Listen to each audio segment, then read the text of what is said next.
Very good morning आप सभी को। राधे राधे, सत श्री अकाल। और कैसे हैं आप सब लोग? उम्मीद है कि पिछले सेशन से आप सभी लोगों को काफ़ी सारा इंफॉर्मेशन मिल रही होगी। उत्तर प्रदेश से जुड़ी अलग अलग तरीके की इनिशिएटिव्स को, अलग अलग तरीके के जो भी एग्ज़ाम के पॉइंट ऑफ व्यू से इम्पॉर्टेंट टॉपिक्स हैं, हम लोग उस पर क्लास कर रहे हैं। तो 10 मिनट का सुपर डोज, 10 मिनट में आपको एक टॉपिक कवर कराया जा रहा है। और उसी के क्रम में आज हमने एक ऐसा टॉपिक लिया है जो कि खेल से संबंधित है। और आप सब लोग खेल में बहुत ज़्यादा रुचि रखते हैं, लेकिन अगर हम खेल की बात करें तो खेल में उत्तर प्रदेश सरकार का क्या पहल है, उत्तर प्रदेश सरकार किस प्रकार से जनता को मानसिक और शारीरिक रूप से स्वस्थ बनाने के लिए यहाँ पर एक इनिशिएटिव लाई है जिसका नाम है वन डिस्ट्रिक्ट वन स्पोर्ट्स। पहली तो बात तो आप सभी को पता होगा कि जब हम बात करते हैं वन डिस्ट्रिक्ट वन स्पोर्ट्स की, तो इससे जुड़ी हुई कुछ ऑलरेडी इनिशिएटिव आपके पहले से ही आपके उत्तर प्रदेश में लागू हैं।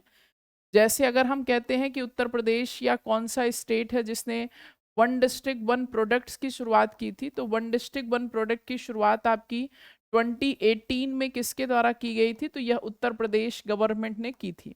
उसी प्रकार से जब हम बात करते हैं one district one medical college की फैसिलिटी किस स्टेट गवर्नमेंट की है? तो यह आपके भी उत्तर प्रदेश गवर्नमेंट की होगी। अभी इस सबसे बढ़कर एक बहुत ही इंपॉर्टेंट है, और यह स्कीम है जिसका नाम है one district one cuisine. One district one cuisine की शुरुआत भी किस स्टेट गवर्नमेंट के द्वारा की गई है? तो यह शुरुआत भी आपके उत्तर प्रदेश सरकार के द्वारा शुरू की गई है। ऐसी कई सारी इनिशिएटिव है जिनके माध्यम से उत्तर प्रदेश में जितने भी जिले हैं सभी को एक समान तरीके से आगे लाने की कोशिश की जा रही है। यहाँ पर हम बात करने जा रहे हैं वन डिस्ट्रिक्ट वन स्पोर्ट के बारे में, जहाँ पर सबसे पहले आपको ये दिखा दें कि अभी उत्तर प्रदेश में किस शहर को किस खेल के लिए चिन्हित किया गया है, जो कि आपके लिए जानना बहुत इंपॉर्टेंट है। इसके लिए आपको सबसे पहले ये जानना होगा कि वन डिस्ट्रिक्ट वन स्पोर्ट जो इनिशिएटिव है यह कब शुरू किया गया था? तो यह इनिशिएटिव 2022 में शुरू किया गया था। जिसका मोटिव क्या है? इसका मोटिव है कि हम उत्तर प्रदेश की जनता को फिजिकली और मेंटली दोनों तरीके से स्ट्रांग बना सके, फिजिकली और मेंटली दोनों तरीके से स्ट्रांग बना सके। उत्तर प्रदेश के जनता में, उत्तर प्रदेश के अंदर जो युवा हैं उनको अलग अलग खेलों में आगे लाया जा सके। खेलों में की भागीदारिता को बढ़ाने के लिए भी यह स्पोर्ट्स बहुत जरूरी है। हमें हमें एकजुट होकर अलग अलग खेलों में अपनी भागीदारिता सुनिश्चित करनी होगी, ताकि राष्ट्रीय और अंतर्राष्ट्रीय स्तर पर उत्तर प्रदेश के अलग अलग शहरों को एक नई दिशा मिल सके और उनको अपनी पहचान बनाने का एक बेहतर मौका मिल सके। अभी बीते दिनों आपने देखा कि कई सारे खिलाड़ी जो हमारे उत्तर प्रदेश के, चाहे बाराबंकी से हों, चाहे अलीगढ़ के रिंकू सिंह हों, चाहे हमारे जो है मोहम्मद कैफ हों, चाहे हमारे जो है अलग अलग खिलाड़ी हों, तो ये सभी खिलाड़ी आपके उत्तर प्रदेश के अलग अलग शहरों से हैं। और इन खिलाड़ियों ने उत्तर प्रदेश को एक नई पहचान दी है और उनके जिलों को एक नई पहचान मिली है। उसी के क्रम में यहाँ पर उत्तर प्रदेश के जितने भी डिस्ट्रिक्ट हैं, लाइक 75 डिस्ट्रिक्ट्स हैं उत्तर प्रदेश में, हर एक शहर को एक खेल से चिन्हित किया जा रहा है, ताकि उस शहर में उस खेल के प्रति रुझान को और ज्यादा बढ़ाया जा सके। हम शुरुआत सबसे पहले अपने प्रयागराज से करते हैं। प्रयागराज शहर को किसके लिए चिन्हित किया गया है? प्रयागराज शहर को लॉन टेनिस के लिए चुना गया है, कन्नौज शहर को कबड्डी के लिए चुना गया है, बांदा शहर को निशानेबाजी के लिए चुना गया है, और जी हाँ, पीलीभीत शहर की बात करते हैं तो स्विमिंग को भी यहाँ से चुना गया है। आपका हाथरस जिले से फुटबॉल को चुना गया है। ललितपुर और सोनभद्र की बात करते हैं तो तीरंदाजी से, कुशीनगर और बुलंदशहर की बात करते हैं तो मुक्केबाजी से, मिर्जापुर और बिजनौर की बात करेंगे तो भारोत्तोलन है, गौतम बुद्ध नगर और अलीगढ़ की बात करेंगे तो बैडमिंटन है, और कानपुर और आगरा की बात करेंगे तो टेबल टेनिस है। उसी प्रकार से ये वो शहर हैं लाइक प्रतापगढ़, मऊ, बरेली, लखनऊ, रायबरेली, हरदोई, फर्रुखाबाद, जिनको हॉकी के लिए।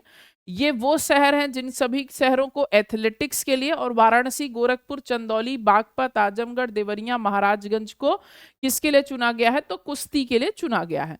इसके लिए सबसे पहले आपको ये ध्यान रखना होगा कि आपका जो भी जिला है, आपको अपने जिले का तो स्पोर्ट्स पता ही होना चाहिए, साथ ही साथ आपके आसपास के जितने भी शहर हैं या उत्तर प्रदेश के जितने भी शहर हैं, किस शहर को किस खेल के लिए चुना गया है, ताकि हमें मेंटली ये प्रिपेयर हो सके कि हम आने वाले समय में अपने जो भी आसपास के युवा हैं जिनको भी खेल के प्रति रुचि है, उनको किस शहर के संबंध में किस खेल से जोड़ा जाए तो ज्यादा बेहतर होगा। जबकि आप जानते हैं उत्तर प्रदेश का जो एक राजकीय खेल है, अगर हम उत्तर प्रदेश के स्टेट स्पोर्ट्स की बात करते हैं, राजकीय खेल की बात करते हैं, तो राजकीय खेल क्या है, यहाँ का हॉकी है। राजकीय खेल आपके उत्तर प्रदेश का क्या है, तो वो है हॉकी। ठीक, इसके बाद अगर हम बात करते हैं, चूंकि अभी हमने वन डिस्ट्रिक्ट वन स्पोर्ट्स की बात की है, तो स्पोर्ट्स की बात आए और स्टेडियम की बात ना आए तो उस पर हम विचार करेंगे। फिलहाल एक चीज और आपको बता दें कि लगभग 9 करोड़ रुपए का बजट जो है वो पास किया गया है उत्तर प्रदेश बजट के अंतर्गत 2026-27 के लिए। लगभग 9,000 करोड़ कह लीजिए, या यहाँ पर 9,000 लगा लीजिए, ज्यादा उचित होगा। तो 9,000 करोड़ रुपए का बजट पास किया गया है, जिसमें कोर्ट्स का विकास होगा, जिसमें आपके लेबर सेक्टर को भी डेवलप किया जाएगा, और इसके अंदर साथ ही साथ हम बात करते हैं तो स्पोर्ट सेक्टर का भी विकास होगा। अभी तक सबसे ज्यादा खेल बजट प्रस्तुत करने वाला राज्य अगर देखा जाए तो वो गुजरात है। सबसे ज्यादा खेल बजट प्रस्तुत करने वाला राज्य क्या है, गुजरात है। ये देखिएगा, ये एक बहुत ही शानदार सा स्टेडियम है, और ये स्टेडियम कोई और स्टेडियम नहीं, ये हमारे वाराणसी का ही स्टेडियम है। वाराणसी का स्टेडियम है, और इस वाराणसी के स्टेडियम की विशेषता यह है कि यहाँ पर 30,000 दर्शकों को एक साथ बैठने की जो है यहाँ पर स्पेस बनाया गया है। इसकी विशेषता ये भी है कि आपको यहाँ पर जगह जगह पर जैसे त्रिशूल के सुनुमा आपको यहाँ पर लाइटें दिख रही होंगी। डमरू के शेप का यहाँ पर मीडिया सेंटर स्थापित किया गया है, ताकि जो मीडिया बैठेगी वो डमरू के शेप के जैसा लगेगा देखने में।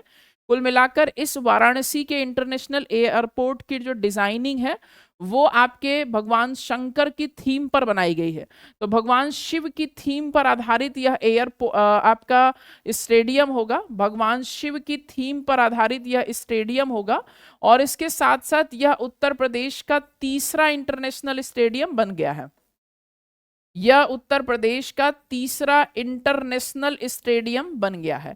इंटरनेशनल स्टेडियम की अगर हम बात करते हैं कि इंटरनेशनल स्टेडियम उत्तर प्रदेश में कितने हैं, तो हमारे उत्तर प्रदेश में फिलहाल टोटल अगर हम बात करते हैं तो 84 स्टेडियम है, छोटे बड़े राष्ट्रीय राजकीय सब मिलाकर हमारे पास 84 स्टेडियम्स हैं। लेकिन अगर हम इंटरनेशनल स्टेडियम की बात करते हैं, जहां पर राष्ट्रीय और अंतर्राष्ट्रीय दोनों प्रकार की प्रतियोगिताओं का आयोजन हो सकता है, तो आपके पास 4 इंटरनेशनल स्टेडियम है।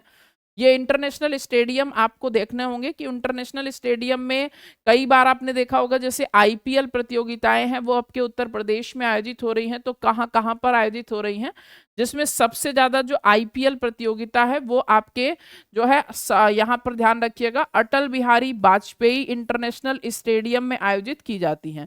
तो अटल बिहारी वाजपेयी के नाम पर एक इंटरनेशनल स्टेडियम है जो कि कहाँ पर स्थापित किया गया है, तो यह आपका इंटरनेशनल स्टेडियम है जो कि आपके लखनऊ शहर में स्थित है। यह इंटरनेशनल है। इसके बाद नंबर 2 पर कौन सा इंटरनेशनल आता है, नंबर 2 पर आपका ग्रीन पार्क स्टेडियम है। ग्रीन पार्क स्टेडियम है, और ये स्टेडियम कहाँ पर स्टेब्लिश है, तो ग्रीन पार्क स्टेडियम आपके कानपुर में स्थित है। तीसरे नंबर पर बात करते हैं तो तीसरे नंबर पर आपका वाराणसी स्टेडियम है, जिसका नाम संपूर्णानंद स्टेडियम रखा जाना प्रस्तावित है। और नंबर 4 पर हम लोग बात करते हैं तो गोरखपुर में एक स्टेडियम इंटरनेशनल बन रहा है, जो कि अभी क्या है, यह आपका निर्माणाधीन है। अभी आपका क्या है, निर्माणाधीन है, वर्क इन प्रोग्रेस है।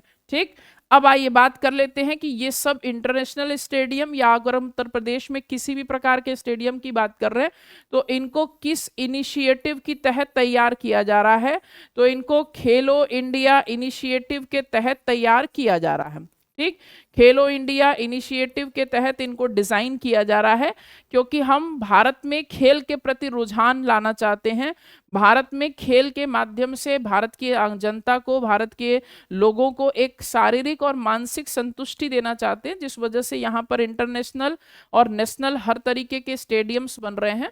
तो यहाँ पर अटल बिहारी वाजपेयी स्टेडियम उत्तर प्रदेश का सबसे बड़ा स्टेडियम है, जिसको पहले इकाना क्रिकेट स्टेडियम कहा जाता था, और यहाँ पर अब इसका नाम बदलकर अटल बिहारी वाजपेयी क्रिकेट स्टेडियम रखा गया है। तो कुल मिलाकर हम लोगों ने देखा कि हमारे भारत में, हमारे उत्तर प्रदेश में वन डिस्ट्रिक्ट वन स्पोर्ट्स क्या है, हमारे उत्तर प्रदेश में इंटरनेशनल स्टेडियम्स कितने हैं, कहाँ पर कौन से हैं, उत्तर प्रदेश सरकार खेल के प्रति क्या रुझान कर रही है, या उत्तर प्रदेश सरकार ने बजट 2026-27 में किस प्रकार के चीजों को जोड़कर आपके उत्तर प्रदेश में खेल की रुचि को बढ़ाने का प्रयास किया है। तो इस प्रकार की इंपॉर्टेंट अपडेट्स के लिए हम लोग आगे मिलते रहेंगे। सभी लोग, अभी जितने भी लोग यहाँ पर हैं, सब लोग अपने चैनल को सब्सक्राइब कर लें और मिलेंगे हम अगली क्लास में। तब तक के लिए आप सभी को ऑल द बेस्ट।